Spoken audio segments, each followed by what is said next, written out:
How's it going, guys? So my name's Laurence. I'm one of the pastors here. I guess I've been serving for, oh yeah, Mandy's putting on the stopwatch. Since there's two of us, it is a big deal that we keep track of the time so that we do not go for a whole hour. Hopefully not even close to an hour. You guys are freaking out with that. But yeah, I'm Laurence. I'm one of the pastors here. I'm Mandy. This is like my first time up here this year to share with you, so I'm excited. I don't even think I preached last year, so I'm a little rusty, but I'm a pastor here. I love you guys so much. And tonight, we get to talk about our favorite topic, dating. It's true. It's true. So we're in a series. It's called Relationships, the Bible, and the BS We All Believe. So we're kind of hitting on some of these core different relationships in our lives. So Brandon kicked it off or Kylie kicked it off talking about friendship. Brandon last week talked about marriage. Highly recommend if y'all missed those to go back and listen to those. But yeah, we're kind of looking at what does Scripture say about these things. And some of these topics like marriage or having children, that's one that will be coming up in a couple weeks, may not affect all of us personally, but if we're in a Christian community where we're told we all belong to one another, as Romans tells us, then I think these topics are personal to us, right? Because we're going to be friends with people who are maybe raising kids or getting married or things like that. So it's kind of our vision here. Yeah, so tonight, like I said, we're going to be talking about dating. Yay! I love. So I'm really excited to talk about it tonight, actually. So I kind of hope that Laurence and I can kind of make this feel a little bit different. I'm very conversational in my style. And so I told him he's here, I think, because they knew I would go rogue on y'all if I was left to do this by myself. And there's no telling how long or what I might say. So, he's here to keep us on track. But I really do hope it's a conversational kind of vibe for y'all. Both of us have mentored a lot of students over a lot of years now. So dating is something we've talked and spent hours and hours talking about and thinking about and watching. And then both of us have also seen these dating relationships turn into marriages and families and all of that. So as we start tonight, I just pray that this really just gets you thinking Mm-hmm. and thinking about dating. This is just the beginning, hopefully, of the conversation. And I think the one thing I want to say up front before we take a deep dive into this is if you take away one thing tonight, one of the biggest things I want you to take away is just to get lots and lots of advice in your life. Yeah. Um, because you're not going to remember a lot of what we share tonight or what has been shared. Hopefully this kind of forms your thinking some. But through life, a wise person does seek out wise counsel. And I don't think advice has to be like, I have some big problem, so I'm going to go to Laurence and be like, Laurence, solve my problem for me. No, like it can just be like, let's live life together. Laurence, hey, I'm going to go do this afternoon and hang out with this person. Can you think of something I should ask about? It can be Mm-hmm. simple things, so take that from this. So, my other thing I wanted to share as we kick it off is just that dating is so hard to talk about in a group this size. I thought of 3 reasons, so I'm going to share those with you. One, I just think a lot of us think we know a lot about dating. We already know a lot, so why come here and listen to us talk about it?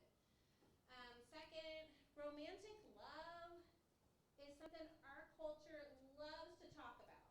And so all of us think that we have different ideas about that based on books we've read, movies we've watched, music we listen to.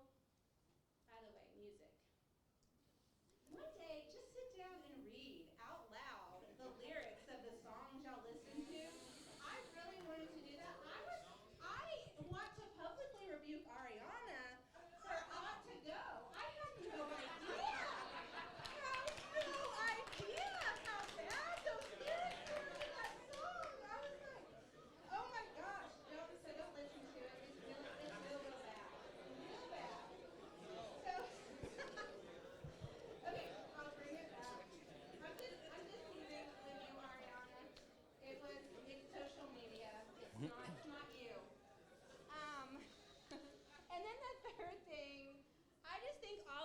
have so many different experiences and backgrounds about this. Some of you have dated a lot, some of you a little, and some of you honestly probably would rather not think about it. So we just ask tonight that you would just sit and listen and just think about some of the things that we talk about tonight. Even if you aren't in a place to date, like Laurence said a minute ago, this is something people around you will be doing, and you need to have good wisdom to share. So, other thing, and then I'll let Laurence talk. See, I warned you. It's okay. Honestly, I'm ready for it. this topic is something that we overplanned because we have so much that we want to share. So, in advance, I just want to ask you to have a lot of grace for us because there really is so much to say, and we had to cut so much out. So, with that, I'm sorry. It's okay. So, I'm going to jump down to here. I'm already cutting my stuff. So, first things first, one of the things we wanted to say is from a lot of the conversations I feel like we've had recently, there's a number of people who are maybe not interested or on going on dates for a variety of reasons. But probably the sentiment I hear the most, and you guys don't say it like this, but I think behind what you say is, that sounds terrifying. I'm afraid of that. I don't want to do, like most of the conversations I've had about dating since COVID have kind of gone like this, like, are you interested in getting married at some point? Yeah, definitely. Why don't you go on a date with someone then? Oh, I'm not interested right now. It's like this instantly like back, oh, no. Well, when do you plan on getting around to that? I don't know, man. I don't know. Like, I don't have a plan. I'm just, not right now. Let's think about that later. After I graduated, after I get a master's, later, at some point in the future. But yeah, it seems like there's a lot of fear and anxiety wrapped up all in this.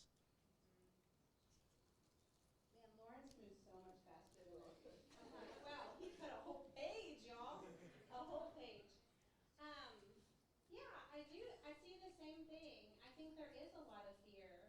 Some of you don't even want people to know when you're going on dates, or when you like somebody, or you don't want to tell your parents. You don't want to, I don't know, there's just so much fear around it. So I was just thinking, like, back in my day, and I thought that was so funny to me, but I just remember, like, when I was in high school, I don't know what high school was like for y'all, but you always knew who liked each other because they made it obvious. Like, once you liked somebody, that's who you hung out with, and you would hold hands walking down the hall and be, like, people would make out in the hall and all. Don't do that, okay? I don't want y'all, going there. But it might be okay just to be interested in somebody and talk about it. Maybe you can just let somebody know, and then, start getting advice about it. And I just want to free you up to say, like, it's okay to talk about. Talk about who you're interested in, especially with a trusted mentor, and not have fear in that fear of being embarrassed or anything. So I don't know how you feel. It was just kind of an observation. Yeah. And then, again, get advice. Get advice. It's true. So why is dating so terrifying? I think that often we really do feel insecure about ourselves.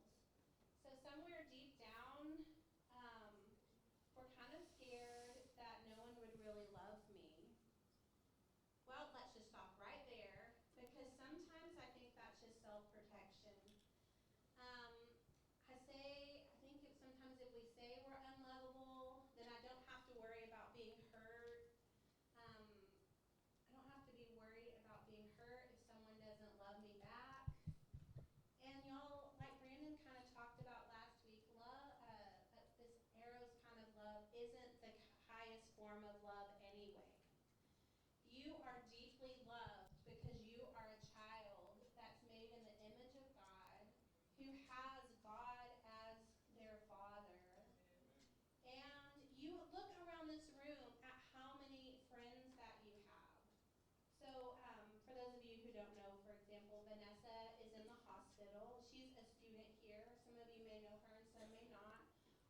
a sudden this week she got MS, or she was finally diagnosed with MS.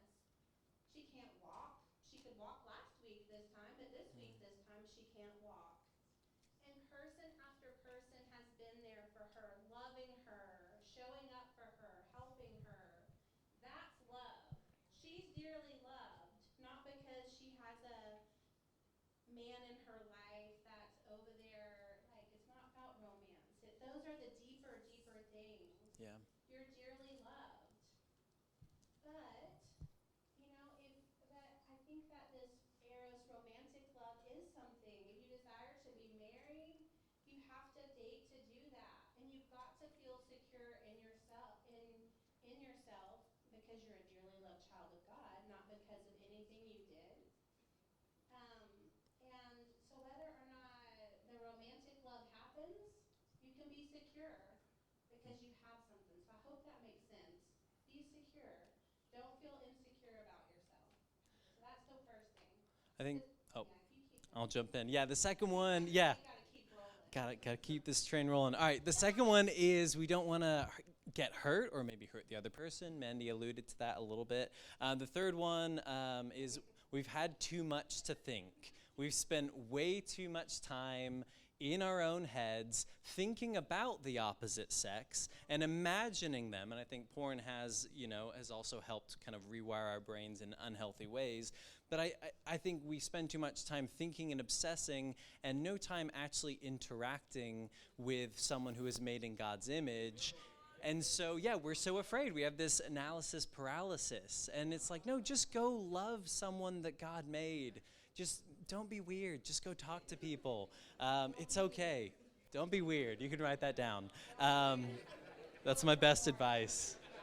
And then the fourth one here is, I think some of us just have such high expectations for marriage and for who we would even consider dating. So we're going to take a pause here, and we're going to watch a video from Bo Burnham. Some of you guys may know him. He's a Christian who is he's almost certainly not a Christian. The video we're going to watch, it does have some spicy language. I have a 3-year-old, so spicy is how we describe things that are kind of bad right now. Told her she was being spicy earlier. So it's got some spicy language. We've bleeped it out, but we're all adults here. But I think he hits on some things. Yeah, we're going to, oh yeah, you want to? No, it is what it is. So we think it's worth showing. You're all adults. It'll be good.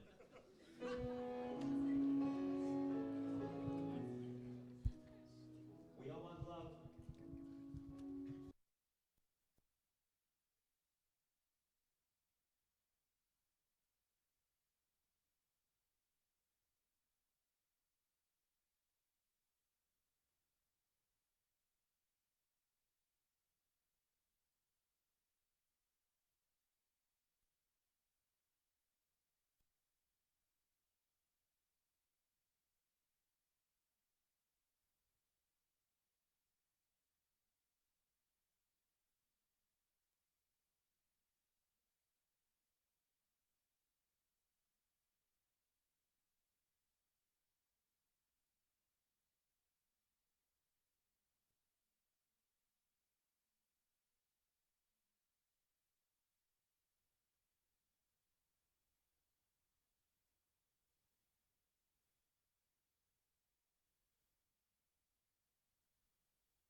All right. Okay, You're good. so hopefully that landed. I really do feel like the the more I talk to young people, he's not even a Christian, I don't think, but he makes observations about things that we still deal with, like the number of people who won't ask someone out because they're not hot enough, not cute enough. I'm not attracted to them. That vein of thinking goes on even here among us. Um, well, and he's right. You're not a 10. So quit looking for a 10 kind of hot person to date. And girls, rom-coms aren't real. They are a romantic comedy. Now, listen, I love a good rom-com. Love it. I am ashamed to say that I did watch Hot Frosty over Christmas break with Caitlin. But yeah, I mean, nothing said. If y'all don't know, it was a Netflix show, and it was about a. I'm so embarrassed. About a hot man that came to life, and she, of course, fell in love with him, and they wound up together. So that's not real, and so dumb. And Hallmark isn't real either. Like, you're not going to go to a small town and find somebody. We really have made up these expectations of someone that we should be with. And obviously, there are certain things that you need to look into someone who you're interested in dating. But the problem is that we look just like the world and we go after all of the wrong things. Instead of thinking of each other as brothers and sisters who are all worthy of, of God's love. They're made in the image of God. You're looking at the same things. You're not looking at the things God does. You're attracted to the wrong things often. And so there's no perfect person out there for you. Remember, they're in your mind, or as he said, they're dead. They died last week. Um, and I just feel like he hit that on the head. So I really do want you to think about that. Like, what are those things that keep you from being even asking someone out? And if it's superficial, like, shame on you. Love it. So we're going to shift gears from kind of some of the reasons we see people kind of afraid to approach dating to this kind of next topic. And this is some of the ways that we've seen people in our culture date in dumb ways. And I think I'm especially equipped to talk about this because as it's real. It's real. I always tell my guys, I can tell you 1,000 ways how not to date because I've probably done them all. And so back, 12 years ago when I was an apprentice, I was dating another apprentice. And we had a winter retreat. We did like a big dating talk. So picture, there's 500 people in there. And Brandon was doing it he's up there with Garrett. And they're talking about like, here's some of the dumb things we've heard students and people in our community talk about or say, and gives these different examples. And like 3 of 7 of them were things that me and my girlfriend had decided or said to them or something like that. And there's nothing more painful than sitting there in a room full of 500 people and hearing people younger than you laugh at your dumb dating decisions. So again, we can talk specifics later. But yeah, just know I feel you guys. And you're going to talk specifics now, Like, give them a few. The problem is, on that one, the only one that I remember. Okay. Okay, the only one I remember is for some reason we decided that we were only gonna like text like late at night. Like we were gonna text during the day when you're like alive and awake and can filter. We were gonna text like as we're falling asleep every night. So don't be like me, guys. Okay, so what are some of the dumb ways we've seen people in our culture date? And one of them we kind of called trial periods.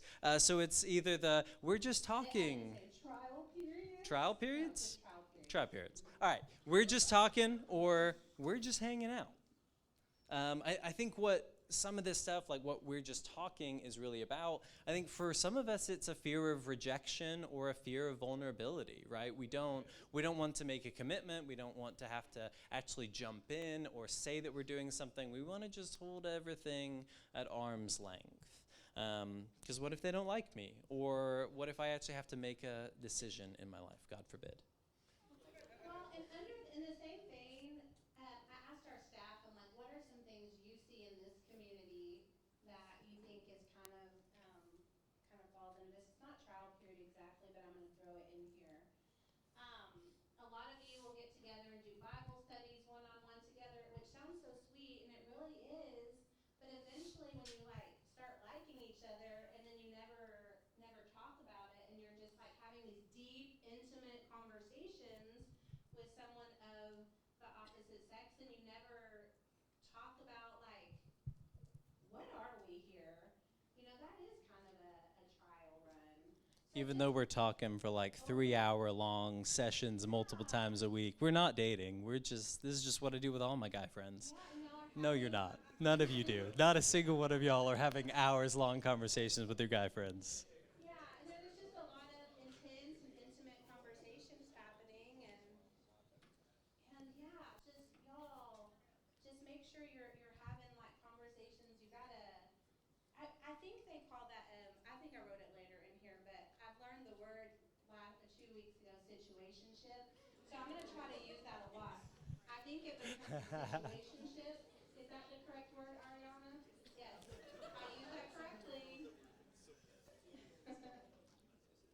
Um, Yeah, I think this kind of trial. I think sometimes we're afraid to make a decision, and culturally. So I'm from the UK, and like people my age, the norm, and this is like all of my cousins. Like they move in together, they have kids, they buy a house, and they're still not married. It's like we're just so afraid to just put a label on it, to like make a decision, to make it official, because maybe if we called it a marriage, it would be too big of a deal, right? I think all of those decisions, arguably things like having kids, is a much bigger deal than just getting married, I would argue. You're bringing way more people into this arrangement. But again, I think some of us don't want to grow up and use big boy words like marriage and dating. I think another thing that I was also very... even us millennials, we struggle with this, that dating happens via text or DM rather than in person, right? So we have this robust conversation that it's only digital. We don't actually meet a real person. And so I think the problem is that we're dating an imaginary, like a projection of who we think they are, if that makes sense, right? Rather than interacting with a real human being. Imaginary people are much hotter than real people, but real people can actually love you back. That's the trade-off. Imaginary people are much hotter than real people, but real people will love you back. You want to do 3?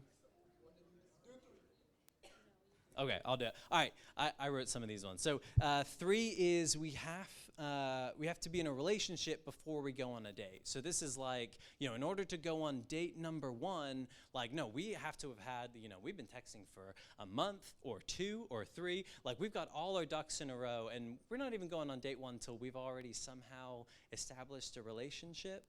And I think what I want to say here is, I think that's how high schoolers date. That's how I dated in high school, right? I was telling Mandy, I'm like, how many of you guys even know about this? But AOL Instant Messenger, also known as AIM. Like, this is back when, like, you had cell phones, but no one was really texting. You would just sneak onto the family computer until 4 a.m. and just message your crush, all night long. That was just what we did. But again, I think that, being in a relationship before we go on a date is what high schoolers do. How my adult friends go on dates, like my people who have graduated. I have a lot of, friends that are adults in this camp. What they do is they go on dates to get to know people. Like, just going on a single date doesn't mean that you've committed the rest of your life to this person. It doesn't need to be as intense as I think we're making it into. It can just be a date. And you can go on another date. I was talking to one of my buddies. He just got married, and I had a conversation he was like 2 months in. He'd been going on weekly dates, and I'm like, how is it going? He's like, I feel like we're still getting to know each other, right? This is someone he met through an app. They don't go to church together. It just takes time to get to know each other, and we can let it be okay just casually getting to know each other. Fourth thing is everything is so secret and private. Yeah. Yeah, this is one that I saw a lot. I just kind of want to beat a dead horse. Like, we just don't get advice from our closest friends and mentors when we're interested in someone, and we just don't call a spade sometimes. Like, we don't. It's just secret, and we kind of have been hanging out over here, and I'm not technically dating, so there's really nothing for me to share. But that's what I mean. Call a spade a spade. You're dating if you spend all that time together. You're on the phone, you're texting, you're doing all those things. So let's go get advice on how to deal with that. So I feel like I'm going to skip ahead. Cool. That's what I was going to suggest. We talked a lot about just some of our fears about dating. We talked about a lot of things so far. Some things not to do. But this is kind of the area I really want us to clue into. It's just like, so what should you look for in someone that you're interested in as you're thinking about getting married and who you should date? Um, when I was dating Andrew, or no, before I was dating Andrew, Andrew's my husband. Um, One of the things that I really noticed about him was he let all of these, or at least 2 or 3 guys come and live with him for free because they couldn't afford rent and they needed help. And a lot of them really were just, in my mind, just kind of losers. But he loved them fiercely. I mean, one of them, to be fair, he did bail out of jail and let him come sleep on the couch. And that guy just cooked and cleaned for him for a year, you know? But he let him live there. And he gave so much money away. Like, he never questioned if someone needed something, he was going to give. And I just remember kind of like sitting back and thinking, like, if he will take care of other people and love them, even in my mind when they, weren't being lovely, and just giving so much money away, that's the kind of person that I wanted to be with. And I just found that just so attractive, and it made me kind of look over how, I call it the Andrew show. He's like so like, loud when he's in front of people and things that I didn't like so much. But lower your expectations, right? No, he had to lower his expectations for me too, because Layla knows I'm difficult. She's seen us together, and I'm the difficult one. She said that we should do a comedy show, Andrew and me, but I don't think so.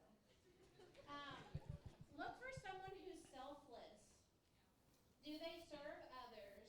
Do they make time for pouring into their friends? Are they reaching out to other people? Are they involved in Bible studies? Are they involved in community and those kinds of things? Like, those are the things that just show selflessness. Do they keep commitments? Of all of them, this is the hugest, and I think that we overlook this. We think all these other things are more important. But our God is a promise-making and promise-keeping God. It's true. If you date someone who can't keep little tiny small commitments, what makes you think that they can commit their whole life to just be with you? So if you date someone, Too real. it's true.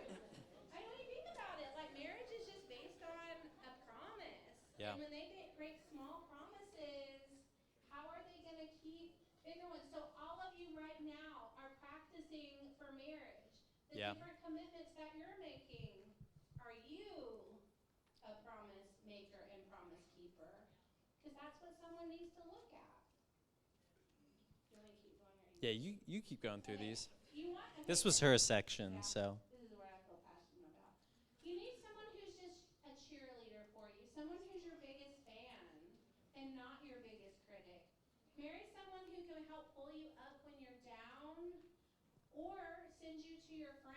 when they can't pull you up.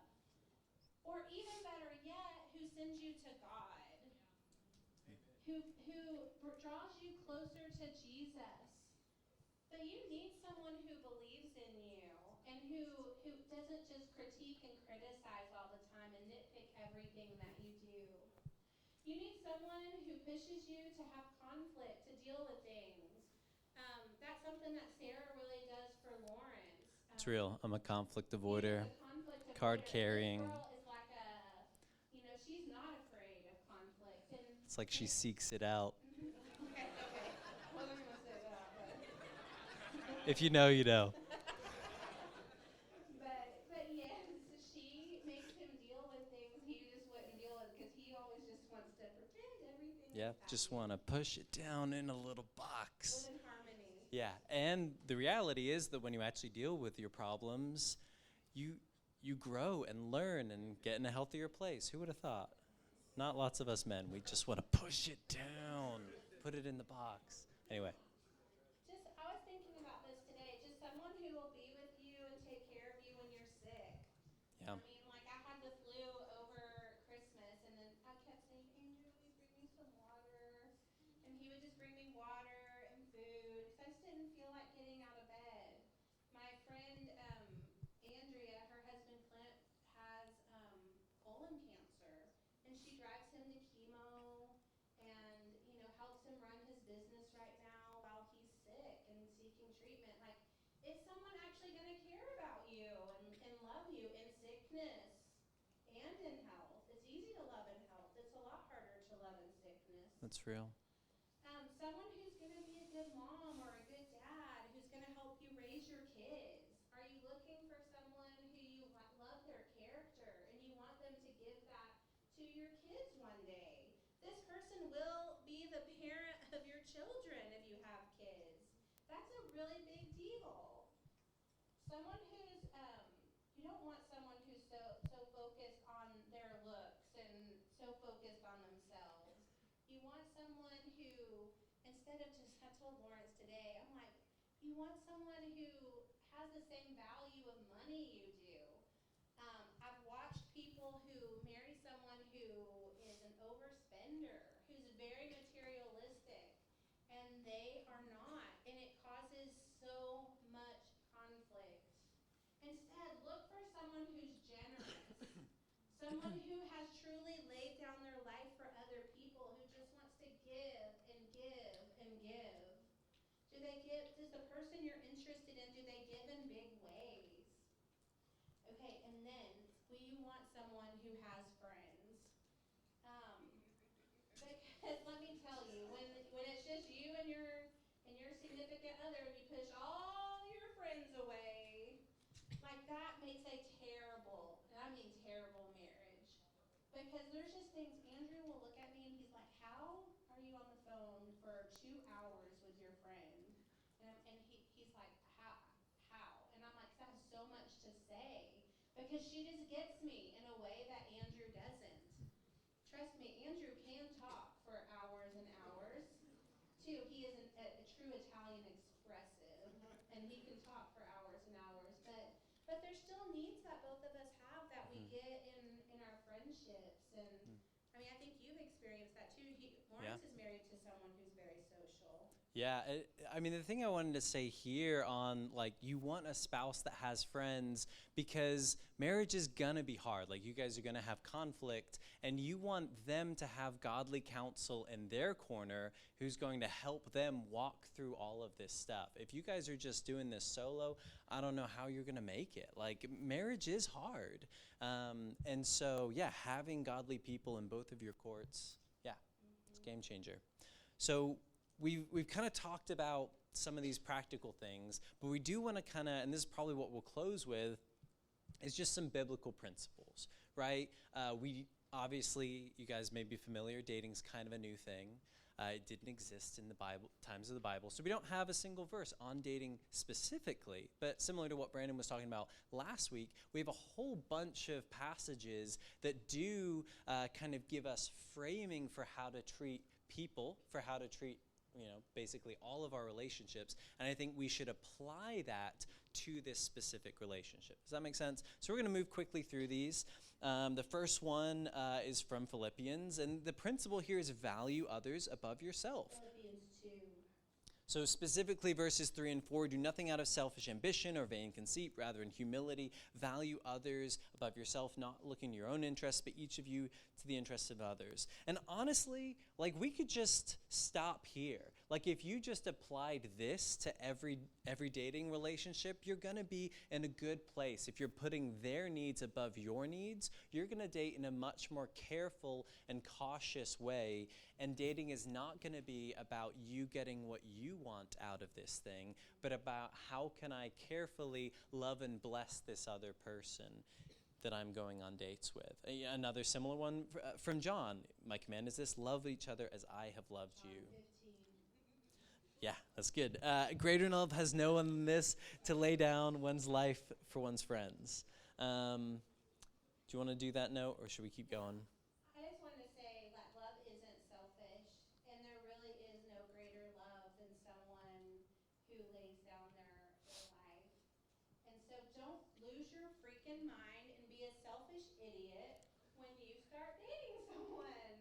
I mean, have y'all all experienced that? Like the friends who just lose their minds, and then they become so selfish and self-focused that they don't lay down their life for anybody. They just start living just for themselves. Yeah. Don't be that person. Make that decision now. You're a follower of Jesus. He doesn't do that. He died for us. So another one, Genesis 1:27. We are image bearers. We're made in God's image, so treat one another that way. Another one, 1 John 1:5-7. The idea is to live in the light. I'll read this one. This is the message we have all heard from him and declare to you. God is light. In him there is no darkness at all. If we claim to have fellowship with him and yet walk in darkness, we lie and do not live out the truth. But if we walk in the light as he is in the light, we have fellowship with one another, and the blood of Jesus, his son, purifies us from all sin. Do you want to say that? So, yeah, the idea is just be open. Keep things from being a secret. Get lots of advice. There's Proverbs 12, verses 1 and 15, both about getting wisdom. Verse 1 is, whoever loves discipline loves knowledge, but whoever hates correction is stupid. Pretty harsh, but real. And then the next one, the way of fools seems right to them, but the wise listen to advice. We've got 1 Thessalonians 4:3-8 and Ephesians 5:3 that both have similar bents of flee from sexual immorality. I'll just read Ephesians 5:3 for sake of time. And it says, but among you there must be not even a hint of sexual immorality or of any kind of impurity or greed, because these are improper for God's people. So again, we're layering on principles that we're hearing in general, and yes, this definitely applies to dating. The last one I think is a big deal in our culture. It's out of 2 Corinthians 6:14. Just the idea, I think, of being yoked, who we're yoked to. I think, whose sermon was that? That talked about the little yoke and how That was Brandon. Brandon. Well, that was just last week, huh? Wow. It feels like it was ages ago. But while again this isn't a verse on dating, we just don't have any business, even dating as someone who doesn't believe in the Lord. If your faith is that important to you, the person who you're seeking to marry, don't be yoked with someone who isn't going where you are. Mm-hmm. And I remember so vividly sitting in Fuzzy's Tacos, because that's one of my places. I do a lot of ministry. Probably 10 years ago, sitting across from a girl, and she was dating someone who wasn't a Christian. And she told me, she's like, Mandy, I'm just having fun. This isn't serious. We're having fun. There's no harm in this. And I'm like, please, no. And we have this whole conversation. And she's like, I'm not going to lose my faith over a guy. Well, they did wind up getting married, and she did wind up losing her faith. And so, guys, I'm just telling you, it just sounds so harsh, but marry someone who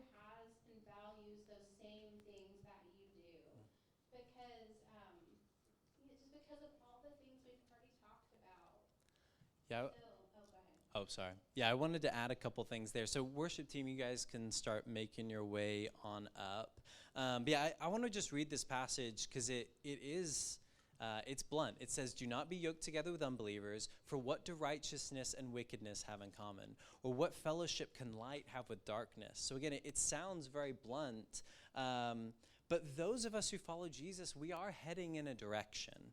And we are laying our lives at the foot of the cross. And we can't make a bond with someone who is going in another direction. I think when we're struggling with this one, it's like we're treating Christianity like it's an expansion pack to my life, right? I downloaded this DLC, and now I'm adding on this 10%. I mean, I relate to this analogy so much. Hopefully you guys are with me. An But expansion pack? I mean, I got it, Laurence. she gets it. But it's like, no, I'm adding on this little thing, just like I start working out or caring about this other thing. But that is not what following Jesus is about. Jesus said, "Whoever wants to be my disciple must deny themselves, take up their cross, and follow me." And so, yeah, I think this kind of expansion pack mentality, I can have my cake and eat it too, it's just not compatible. And I would say the number one reason I've seen peers of mine choose to not follow Jesus has not been because someone gave them a great argument and that just stumped them and they stopped. It's because of relationships. Whether it was an impure relationship that they just wanted to do anyway, and then that just kind of convinced them over the course of time that, they were just stuck between a rock and a hard place. All right, I hold these beliefs, but I want to do this. And what won out is, what do I want to do? Or for other people, it's, well, I believe this, they believe this, but I really like them. And again, I hate saying things like this, but it really is heartbreaking. I skipped over this earlier, but we got it. Conclusion. Okay, cool. Yeah, we'll do in Yeah, conclusion. 'cause I wanna Now say- you're the one cutting me off. I know. I was like, wow. But I do want to say, like, wrap it up. Go on dates. Like, let's just not make a date such a big deal where you think someone's just forever and ever romantically interested in you, or that you have to be romantic. So, like, you don't start with just getting to know each other. And I know I would roll my eyes too. I really would. Sitting in your seat, I would be like, Mandy, you're so dumb. But I just really do encourage y'all, go on some dates and get to know each other. Get lots of advice. Remember, you're a child of God, and so are the people that you're going on dates with. Yeah. So, look out for each other. And please, please, please don't let fear just run your life. Yeah. We live in the grace of God, and dating is messy. We all make mistakes. Get lots of advice and have people walk along with you, and let's just go and build great marriages and have great families who are out there changing the world. So I love you guys, and I could talk about this for hours, so we're going to end there. Yeah.